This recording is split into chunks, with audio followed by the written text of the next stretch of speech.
Hi, this is Tara. Welcome to Sky Gazing. Today we are studying the last sutra in the Samadhi Pada. It is Sutra number 51. And what a beautiful sutra and what beautiful bhashyas on this. Sutra 51 says, tasya-api nirodhe sarva-nirodhāt-nirbījaḥ samādhiḥ. Tasya, it is of this. Api, even nirodha, closure. Cessation, sarva, whole, nirbeeja, without seed, samadhi, absorption. What does Maharishi Ved Vyasa say? He says, all being suppressed. By that suppression of that too comes the seedless trance. Today's sutra, the final one in the Samadhi Pada, is almost like this profound voice from the skies that's telling us what exactly is happening when you actually attain that samadhi. And it's very interesting because later on, as you'll see, Swami Satyananda says, those who have experienced it cannot describe it, and yet here it is being described to us. And so, we have amongst us these enlightened ones who keep giving us the roadmap and saying this way, this way, this way, and they are so humble. They don't ever push forth the idea that it is them who are giving us this great secret. If you look at Patanjali in this sutra, he is especially profound because he's just allowing the truth to fall like seeds on the earth. He's not interfering. He just says, this is it. So anyway, let's read. All being suppressed, by that suppression of that too comes the seedless trance. This opposes not only the trance cognition, but checks also the operation of the potencies generated by that cognition. Why? Because the potency of the habit of suppression that is acquired removes the potencies of the habit of trance cognition. So, just these two lines, let's understand. So, you have this nirodha, you have this in nirvicara samadhi. As you're reaching there, you're realizing that the impressions, samskara that is arising by this highest form of samadhi is suppressing previous impressions. That's what we understood yesterday. Now, the thing is, if that potency to suppress remains, it will continue to suppress. And that which arises out of Ritambara Prajna will suppress all impressions, including that of the highest samadhi. So the potency to suppress must also be suppressed. Okay, so that there exists the potency of the habit of suppression generated by the acts of mental control is to be inferred by the mental experience of the succession in time of the act of suppression and the consequent rest. So the mind disappears into its own inactive cause, along with the potencies which operate to lead to absolute freedom, and which are born of the trance cognition operating to suppress the outgoing potencies. It is for this reason that the mind which has achieved its purpose, and along with it, the potencies which operate to lead to absolute freedom, ceases to act further. So the question arises, well, the potencies of cognition may be destroyed, but how can the potencies of suppression be destroyed? For if they be not destroyed, the mind still has a duty left to perform. For this reason, in order for the mind to disappear, the potency to suppress must also be destroyed. This seedless state is not only against the meditative consciousness, but also against the latent impressions of that meditative consciousness. This finishes the first chapter on trance of the Saukhya Pravachana commentary of the Yogasutras of Patanjali by Vyasa. Swami Satyananda says, after blocking of even that, due to blocking of all chitta vrittis, seedless samadhi is attained. So the seed has the quality of becoming many. It is to be born so that it does not divide and produce. The nature of all seeds is to reproduce. So the seed of thought, the seed of consciousness, the seed of perception in any form, in any trace, will begin to multiply. This is why they also teach us about karma. Every action, there's no such thing as a good action or a bad action. There is no good karma or bad karma. Karma is karma. Every karma that you perform, every act, every thought, every emotion is going to multiply infinitely. And this is how we stay stuck in the cycle of samsara. This is the nature of seed. So even this samskara of seed in the form of Purusha, Shiva, Om, etc. will have to be eliminated, Swami Satyananda says. So for that you need a different consciousness called Ritambara Prajna, and that does all the work. Then there is a different consciousness when the seed that is the basis of upasana is destroyed, and unless it is eliminated, samadhi without seed cannot arise, which is basically even your sadhana will be destroyed. Okay, just think about this for a second. Anything you're meditating on will have to be destroyed. That act of meditation will have to be destroyed. Your upasana will have to be destroyed. Your sadhana will have to be destroyed. This deity that has brought you till here, the Devta that you have meditated upon, the Guru, even those are forms, even those are perceptions. Anything you chant will have to be destroyed. Just I think the profundity of the sutra is inexplicable. So, whereas other samskaras multiply their effects, the Ritambara Prajna gives rise to the seedless state. To see, to hear, to feel are all seeds of consciousness. Even the study of the Yogasutras is a samskara. It has multiplied like a seed, and you will feel like reading the Upanishads, etc. However, in the final stage, all samskaras are eliminated through Ritambara Prajna, such as be it Shivlinga, be it Om, be it a cross, whatever you're meditating on, whatever you're devoted to. This is because the limits of the intellectual boundary are crossed and the aspirant attains a state of bliss. The form is finished. That state of shunyata, he says, is not static, it is dynamic, it is a transcendental stillness. It appears void in the dynamic aspect only. Here you can see why the Buddha is one of the greatest yogis that ever lived. The ultimate state is peaceful yet dynamic. There is the light of Purusha which illumines the whole consciousness. That particular light which was illuminating the objects is withdrawn. That is the only process. It is withdrawn from the outer world and goes inside.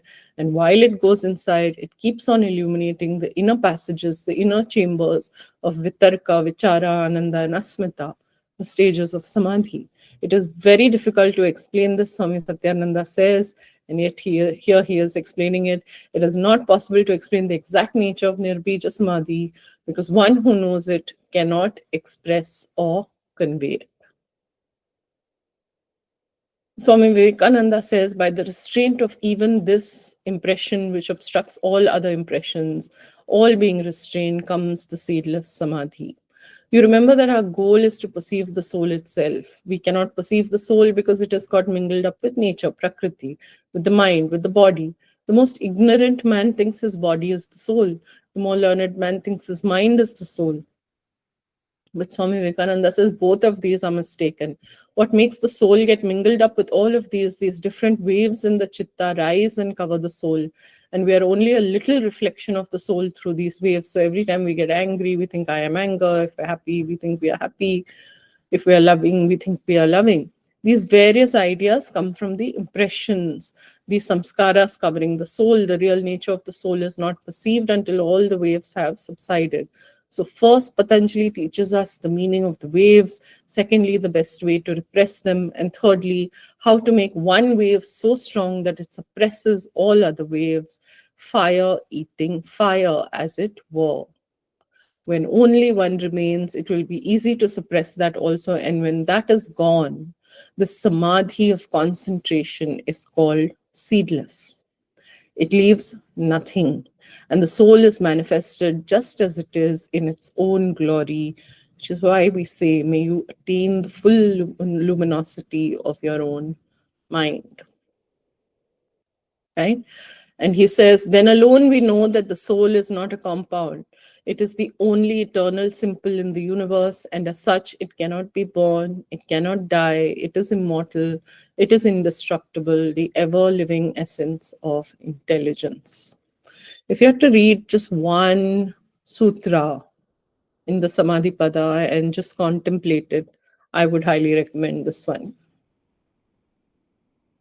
BKS Iyengar says, when that new light of wisdom is also relinquished, seedless samadhi dawns. The sadhaka must learn to restrain even this new impression of truth-bearing light. When both old and new impressions are dissolved, a state of seedless enlightenment arises, in which all illusions and delusions terminate. This is nirbeeja samadhi, the state of absolute identity with the seer. Even this distinctive knowledge of insight has to be restrained, subdued, and contained. Then, as a flame is extinguished when the wood is burnt out, or as rivers lose their existence on joining the sea, what a beautiful metaphor.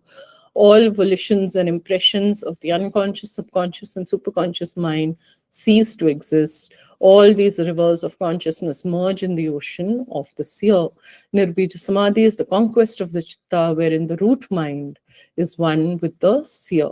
As all invading thoughts are brought to an end by practice and detachment, the soul is freed from the shackles of earthly vehicles, the body, senses, mind, intelligence, and consciousness. The seer is in the amanaskatva state. When chitta is dependent upon an object, idea, or symbol, the state is called sabija samadhi. In nirbeeja samadhi, chitta dissolves and no residue of impressions remains. All residual impressions, the thinking faculty, feelings of I are extinguished without trace and become universal. The soul alone manifests and blazes without form in pristine clarity. Here ends the exposition on samadhi, the first pada of Patanjali's Yoga Sutra. Osho, when this controlling of all other controls is transcended, the seedless samadhi is attained, and with it freedom from life and death. This is where all the paths culminate, all the Buddhas meet. Tantra, Yoga, Zen, Hasid, Sufi, all the paths. Paths may be different, they are, but now this comes the peak, here the paths disappear. Patanjali says that it is still a controlled state. Thoughts have disappeared. You can perceive now the existence, but still there is perceiver and perception. I am that, tattvam asi. There is still tat, there is still tvam, the object and the subject. So with the body, the knowledge was indirect. Now it is direct, but still the knower is different from the known. The last barrier exists, the division. When even this is dropped, when this control is transcended and the painter disappears into the painting, the lover disappears into the love, object and subject disappear, there is no knower and there is no known. This is the last control. And Osho says, then the wheel stops for you. There is no time, no space. Life and death have disappeared like a dream. How to transcend this last control? It is the most difficult. To attain to nirvicara is itself arduous, but nothing compared to the dropping of the last control, because it is very subtle. And he says, this is when we sort of read masters like Tilopa, because they talk about the goal, loose and natural one lives doing nothing to transcend the control. Because if you do something, then again you will be in control. Your doing will be your undoing. Loose and natural. That is the point where the 10th picture of the 10 ox herding series becomes meaningful. Back again into the world, and not only back again into the world, carrying a bottle of wine, enjoying, celebrating, being ordinary. That is the meaning. Nothing can be done now. All that could be done, you have done. Now you simply become loose and natural and forget everything about yoga, control, sadhana, seeking, search. That's why I think when you sort of read the masters, you realize they're so light-hearted, they're so carefree. They're not burdened with their spiritual knowledge. They're not burdened by ego. For them, the world becomes play, essentially. So he tells the story of somebody asked Lin Chi, what are you doing nowadays? And he said, chopping wood, carrying water from the well, nothing else. Chopping wood, carrying water from the well. And, that's it. Absolutely ordinary, no seeking, no search, going nowhere. And this is the state where Zen says, sitting quietly is sitting silently, doing nothing. Spring comes and the grass grows by itself. Beyond this, words cannot explain. One has to reach to nirvicara and then wait for the seedless samadhi. It comes on its own, just like the grass grows by itself. That's why Patanjali simply ends, it is samadhi both. You cannot do anything about it. Here ends the chapter on samadhi, is nothing more to say. This is the point, he says, where Krishnamurti is referring to Jiddu Krishnamurti, gets very angry when people ask how. There is no point. There is no method. There is no technique, because if any technique is possible here, then the control will remain.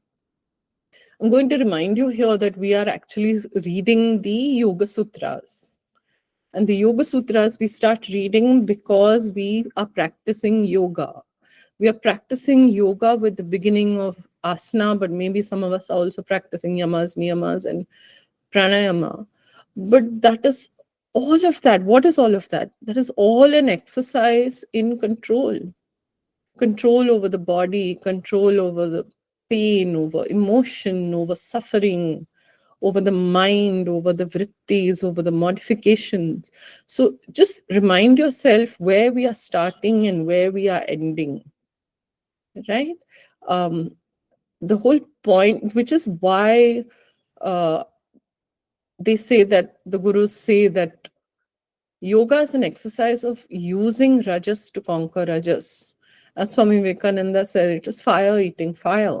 So we are using these aspects of the mind to extinguish the mind. Yeah? So now I'll just end with Barbara Stoler Miller.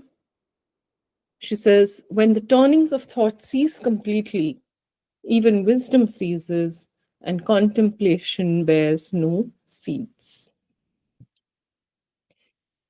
So here we are ending the sadhana pada with an absolutely beautiful sutra, worth contemplating. It's sort of like a glimpse of the beyond, something that we can aspire to. And we will be back on Monday with the sadhana pada, where Patanjali now tells us the how to practice. Thank you so much for listening. Please do send your comments, questions, like, share, subscribe, and I will see you all on Monday.